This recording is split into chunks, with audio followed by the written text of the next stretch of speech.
Hey, it's Drybear. Back again with another Baldur's Gate 3 build guide. And today we're talking about my Dark Justiciar build. And this is going to be a great option for Shadowheart, for offense, or for your character if you really want to fulfill your Dark Justiciar fantasy. But first, you should come hang out with me on my live stream. I'm live every single day on twitch.tv/Drybear. If you do come hang out with me in the Twitch community, then you'll suddenly be reminded of a time where you thought things were really not going to work out, but that's in the past now, and they actually did. I'll split the video into 3 parts. We'll talk about the gear progression specifically, then we'll go into the gameplay aspects of playing this build, and then lastly, we'll go through the gear progression, the actual getting all the gear pieces and what items work best with that build. Keep in mind that the last part will have some spoilers in it, as I'll tell you where to get the items and what choices you might have to make if they are choice-specific items. But I love this build because you can teleport between shadows using Monk Way of the Shadow and the Dark Justiciar armor set and weapon that you get from the Spear of Night. You can very easily do tons of damage in a single turn, and you are constantly blinding and standing in blind, so it's very hard to hit you, so it's very survivable as well. Your target stats or starting stats are going to be Strength 17, because we will be using a weapon, that a melee weapon that scales off of that that's not Finesse. We'll use Dex 16, Constitution 14, 8, Wisdom 10, and 8 Charisma. You can drop a little Dex if you want to bump up your Wisdom score a little bit for some specific things, but in general, I think your primaries are going to be Dex and Strength here because they do give you a lot of really awesome scaling. For starting class, we will go with Cleric, and we're only going to get 1 point in Cleric for a few reasons that will become apparent towards the middle part of the build. But we'll start with Cleric, and we're going to go subclass War Domain here. There's some benefits to this. First off, you get Shield of Faith, which is useful for taking full advantage of the Dark Justiciar armor set that you're going to get later on. It also has things like Guidance, which is useful in all playthroughs for all reasons. Anytime you roll the dice, having Guidance is super nice. And the passive that for the subclass we're going to choose, which is War Domain, War Domain actually gets a War Priest charge that they can spend to roll a bonus action as if it were an action, or I should better say, an action consuming a bonus action slot, which essentially means that War Domain clerics can get extra attack for 3 attacks at level 1 before any other class has access to extra attack, which is super nice and is separate from the extra attack that martial classes get at level 5. So you'll be able to stack those together. And even with Cleric 1 subclass War Domain, you'll get 3 charges per long rest, which means you get 3 charges of extra attack, essentially using a bonus attack or bonus action for it, which is super nice. It'll also give us our proficiencies for medium armor, and we'll be able to use the spear, which is what we're going to be using for the majority of the playthrough here. We want to be using that spear to make full advantage of that Dark Justiciar aesthetic. Then we're going to subclass into Monk and take Monk all the way to level 6. When we hit Monk level 3 at character level 4, we're going to pick up subclass Way of Shadow. This is going to have us benefits when we're in obscured areas, as well as all the bonuses we'll get from the Dark Justiciar armors as well. All of that fits really nicely together, and it allows us to synergize with all the extra blindnesses that we're going to get with the gear as well. At Monk 4, Character 5, I recommend getting Feat Polearm Master.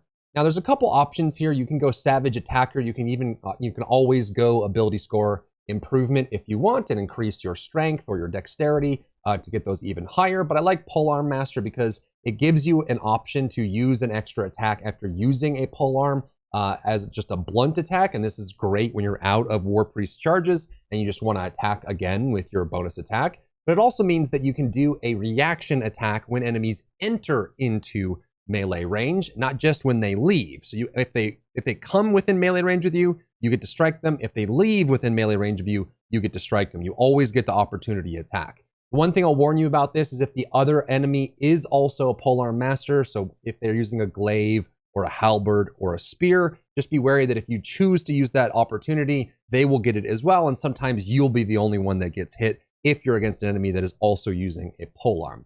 Then we're gonna get Monk 5 for the extra attack, and then we're gonna get Monk 6 for Shadow Step. And what this does is it allows us to teleport if we're currently in lightly or heavily obscure areas. We can blink from that area to another lightly or heavily obscured area. So it's basically like a Misty Step as long as they are obscured, and it's super, super strong, and we'll be able to create a lot of dark areas as well. Then at 8, we're going to go into Fighter, pick up Fighter 1, Fighter 2 at 9. This gives us Action Surge, which means we can attack, extra attack, use our bonus attack with a War Priest charge. Then we can Action Surge, attack, and then extra attack, and we're just spear stabbing over and over and over and over, and it's crazy all in one turn. We're gonna go to Fighter 3 and get subclass Battle Master, and I recommend picking up Riposte, Precision Attack, and Pushing Attack for your maneuvers. Pushing Attack is also very nice because you'll have blind areas that you'll be creating a lot of darkness and shoving people that get out of it, because usually enemies will step just barely outside of the blind area so that they can cast or use an ability, and you can just go behind them, use your Battle Master Pushing Attack to shove them right back into the blindness and give you and your teammates advantage on that target as well. And then go Fighter 4 and get Savage Attacker. This allows you to get an extra roll on damage for melee attacks, which is super nice since you're stabbing with your spear so constantly. And then at the last level, I actually really like going Monk 7. It gives you another key point, but it also gives you the ability to avoid or dodge spells. And it also means that if you're charmed or frightened, you can immediately dispel it, which means you're very hard to lock down. Now on to the gameplay portion. I'll do this in camp like we always do to avoid spoilers. You can see that I'm wearing the armor that you get from Act 2 primarily for the Dark Justiciars. The big things that you're going to want to know about these gear sets is that the legendary weapon itself makes it so you cannot be blinded. For any reason, if you're standing in blind, you are immune to blind, and so you will always want to be standing in blind areas if you can. And you also have advantage on saving throws while lightly or heavily obscured, and this weapon deals an additional damage to creatures that are also lightly or heavily obscured, but you can force them to be very, very easily. The Dark Justiciar boots give you an extra shadow step that is pretty nice, but it is an action instead of a bonus action, which isn't as good, but it is useful if you want to blink twice in one turn. Dark Justiciar gauntlets give you an extra necrotic damage when you deal damage with weapon attacks, and you can use Beckoning Darkness for necrotic damage as well if it enters into a dark turn. Dark Justiciar half plate makes it so that while you're obscured, which is basically all the time, you have advantage on stealth checks. While the wearer has Shield of Faith active, this is why we got Cleric 1, reduce all incoming damage by 2. It gives you essentially extra defense on that, and then reflect damage back at the attacker for necrotic damage, and you have advantage on Constitution saving throws and checks. What's cool about this is it does give you, on a long rest, what is essentially a Shield of Faith version, but since we're already Cleric 1, we're going to have Shield of Faith anyway, and so you can basically just keep casting this for all your spell slots, which Cleric 1 will give you 2 of these. So you can cast this once. If it breaks, you can cast it again. If it breaks, you can use the one that you get from your armor. So it's 3 separate Shields of Faith that you can keep on yourself if you, for whatever reason, you have different battles or you lose your saving throws on that concentration. And we're also going to have Dark Justiciar Helmet, which is awesome. You have +1 bonus to saving throws against spells. Covert critical, which means that while you're obscured, your critical hits are more common, and you also have +1 to con saving throws. So you are essentially a Dark Justiciar. You have the ability to blink around anywhere you want, dip into shadow, and then reappear anywhere else. If you're in darkness, you can also use the shadow step that you get from Monk as well, which you can just step into the shadow. You do like this really cool, like this just to me feels so thematic to the playstyle, and you can just disappear into shadow and reappear. And because you have the Shadow Monk and the Dark Justiciar armor, you can very easily create darkness wherever you want. And what's awesome about this is because while you have the legendary weapon, you're immune to blindness. You can walk through these, you can do ranged attack through these, you can very easily fight enemies in this. And keep in mind that when enemies are inside a blind area, your attacks always have advantage against them, and they have a disadvantage on attack rolls as well. So if you keep them in here, it's super nice. And it's one of the reasons why I like getting the pushing attack from the Battle Master is, again, most enemies will just step out of the blindness, use their spell, and they're just sitting on the edge of it. So you can come behind them and then use your pushing attack to shove them right back into it and deal damage at the same time. And you can still do a large amount of damage with this. It just costs a superiority die from that as well. So you just kind of want to live in darkness at all times. And then while you're in darkness, you can very easily just teleport from one dark area to the other, coming out of the shadows, entering into the shadows, and doing crazy amounts of attacks. And you also have your War Priest charges plus your bonus attacks, which allows you to attack a ridiculous amount of times over and over and over. The weapon itself as well comes with a special ability, Edge of Darkness, which you can use once per short rest. When you activate this, it will do a giant AoE to the target. So if you see like where this is here, we can go over and target someone. We can target Shadowheart, I guess.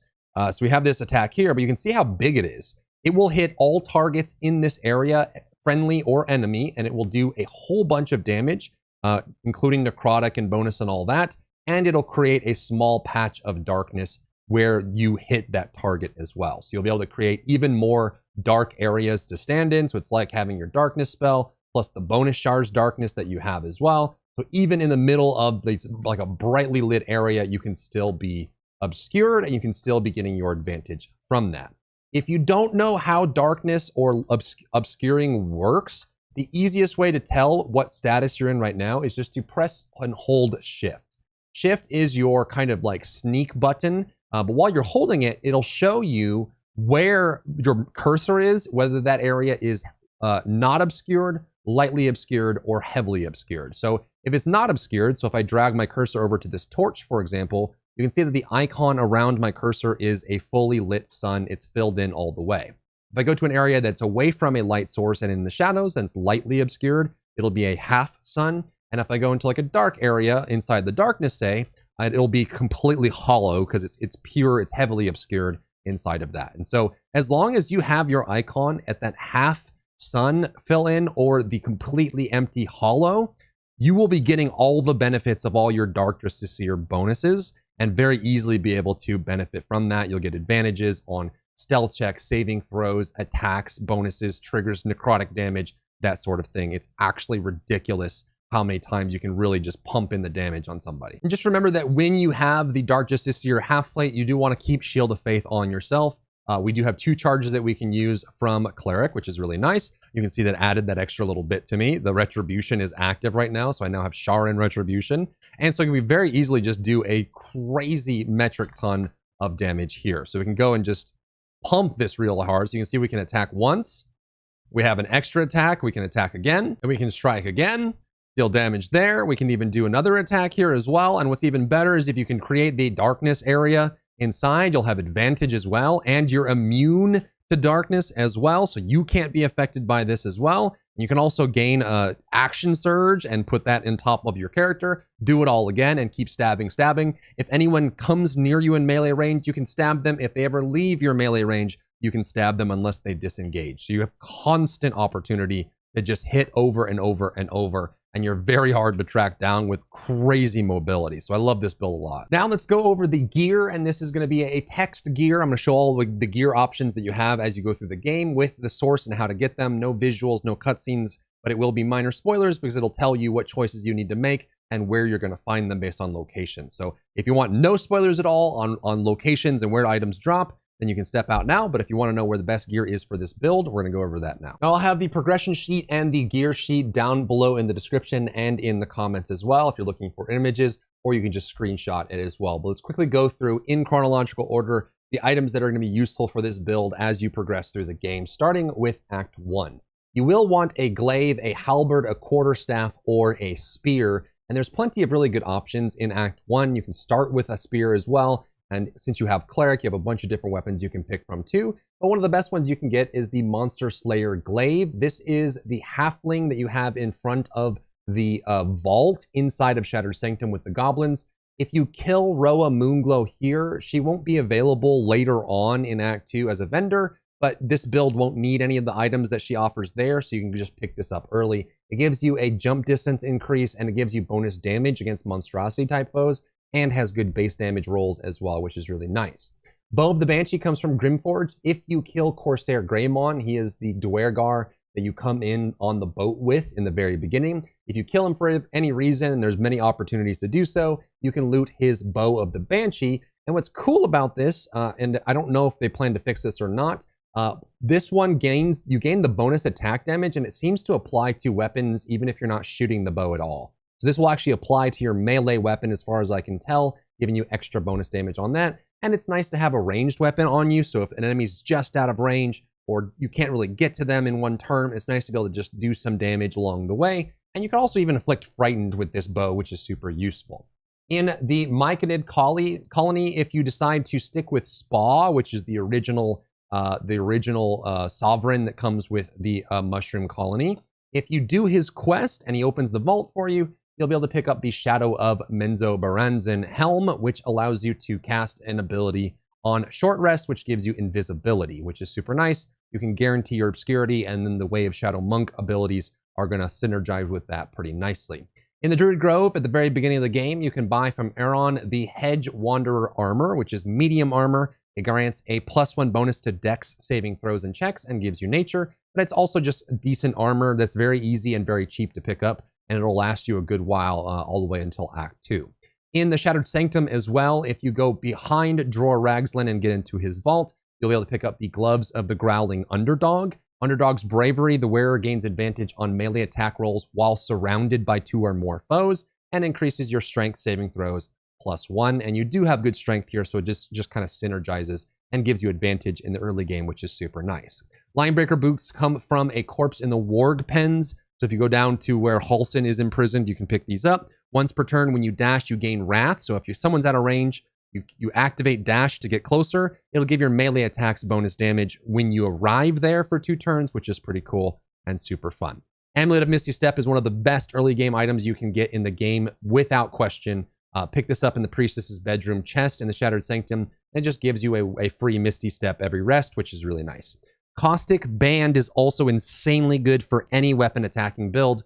You pick this up from Dareth on the vendor in Myconid Colony. You don't even need to save her husband. This just makes it so all of your weapon attacks deal an additional 2 acid damage, which is just free damage every time you attack. And especially for a build that attacks a lot, that damage really starts to add up over time.